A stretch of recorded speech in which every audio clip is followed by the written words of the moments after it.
This is the actual photo of the crab that I took. So I'm going to pour again here this time. I'm going to go back in with the yellow. I'm going to try to get some more of a interesting background happening in here. So I'm just going to take it. And this is very watery, this yellow, so it's a bit hard to control. So I'm just doing some interesting background here. I think it just gives it that look of the ocean. It's kind of pretty, I think, to have this different things going on back here. And again, put some more yellow in him. That's the look I wanted back there. I'm happy with that. Where I don't want the lines in the crab, I'm just gonna blot it. While it's still wet, I'll go back in with that turquoise again and let it pretty much follow the same lines, but maybe a little bit different. This is just given a textured background.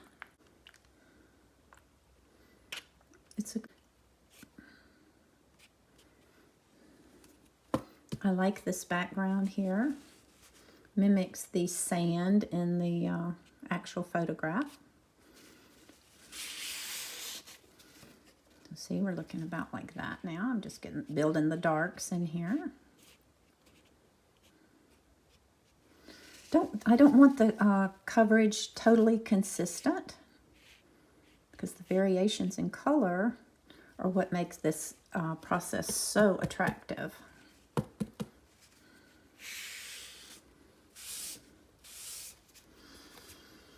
So I'm going to turn this around, and if I've got places like this that are stuck, that don't want to move, I'm just going to hit them with a little water and soften them. If you have a line that's too harsh and you don't like it, this is the way to soften it.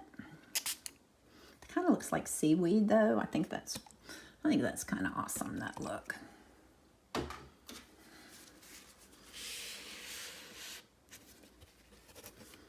Okay. And if I'm seeing any harsh things here that I don't want, I'm just going to touch that.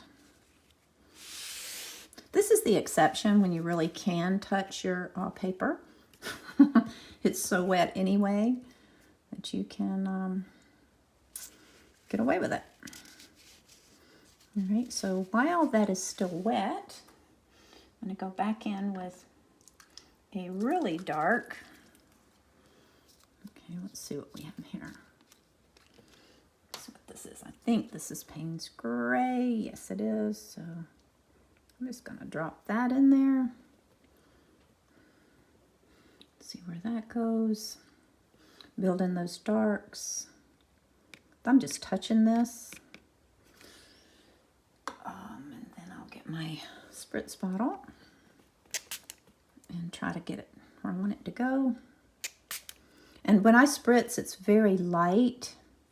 Very, very light. If you spritz it heavily, you're just going to wash away the pigment. That's all that's going to happen. So it's not a problem. I'm just trying to get that those shadow area under here. I really want this shadow area to build underneath him, to give him dimension, and to sit him back into the painting rather than have him standing out too much. I'm liking what's happening down here.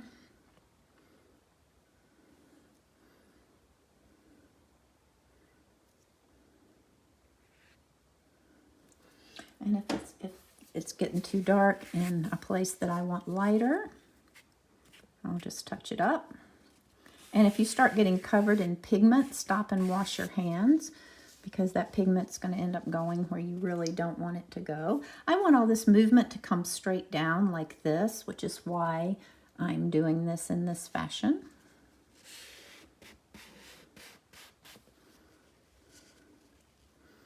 All right. And that Payne's Gray will get everywhere, by the way, all over you. I'd like to drop some right in here.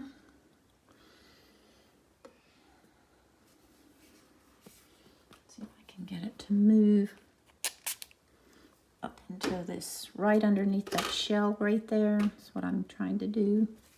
So everywhere, so learning your values, paying attention to your values is extremely important to get realism. And I know underneath this shell, he's darker under there. So, you know, if I move this down here, that's going to look good and under there. And if I get a place I don't like that right there, I'll just wash it off. Move it back where I want it to go. See, we're already building depth here, like that. So I want it to run down underneath the shell. So even though it's all wet, it's still moving right where I just put the water. So I'll help it across there. Like that. So now we're pushing him back because this part of his shell is going to stand forward. This is going to come forward and this is going to go back. Okay, so I'm liking that. All right. When I get to a point where I really like what's happening, I will stop and dry it because otherwise I will lose it on the pour. So what I'm going to do here is go on and dry this. And I'll be right back. So that's dry. So because I want texture in this painting, I'm basically flicking this brush with a mixture of my turquoise and my Payne's gray. That's kind of a soft color. I just don't want this to be so precious. So I'm just giving it some interest here. You can skip this step if you don't like the way this looks. I happen to like it.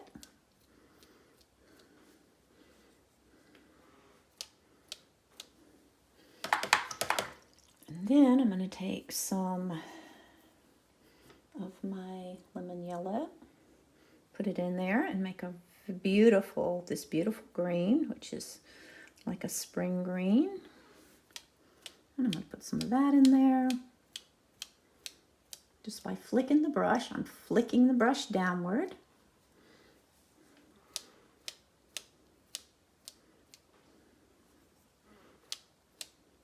This helps to build the texture and give your painting some interest so it's not so flat also. You can overdo this very easily. Then I'm gonna let some of it run. If I have any harsh lines I don't like, I can just spritz them out like that. Let them run accordingly. I don't really want them running from across the crab. So we'll kind of soften that. If there's too much movement downward, we'll change that a little bit. Just getting it to the look that I like it to be. The more you integrate the crab into the background with this kind of movement, the more realistic it looks. And you can see that my lines are showing up very strongly here because I'm not doing heavy layers. If you plan on doing very light layers, then you need to keep the pencil drawing lighter so that, let's try to get some more dark in the crab here. Building that dark. There. Okay. At this point, I would probably go in with a straight yellow. Well, it still has a little green in it. You can also splatter with a toothbrush.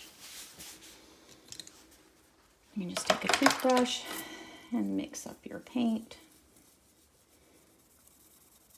Maybe a little bit more Payne's Gray, a little cerulean. That's a bit dark. Lighten that a little bit. Just give the crab a little texture. It also makes for an interesting, and I would put the dark primarily down here. You don't have to do this if you don't want to. All these things are optional, just whatever you want to do to make the feeling of your crab having been in the water a long time.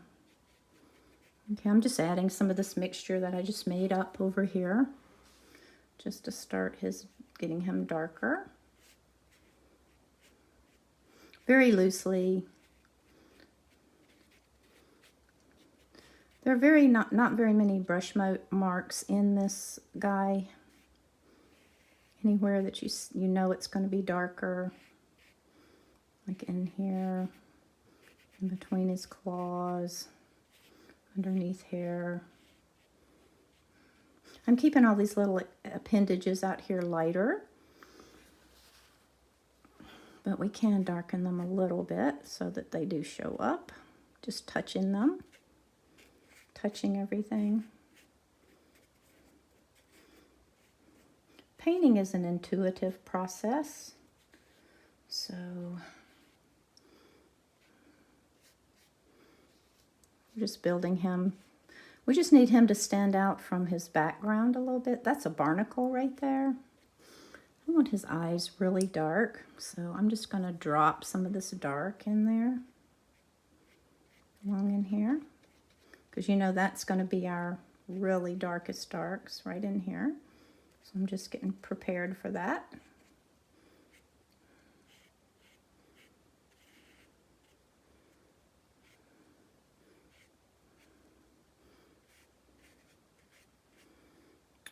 All we're doing now is picking him out from the background, basically, is what you're doing here. So he shows up.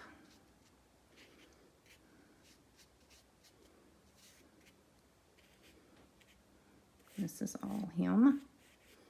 So that needs to be greener.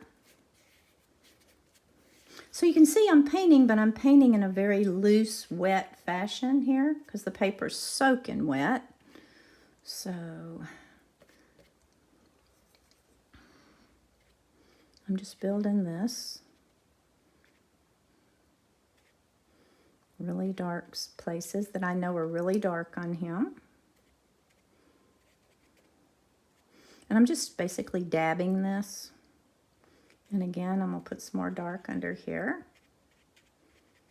to kind of get that shadow line underneath his shell.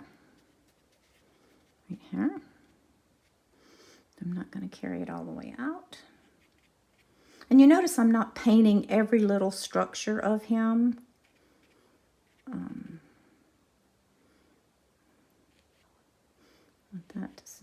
Anything that's going to be behind something else is going to have a darker shadow under it. That's just the way you get realism.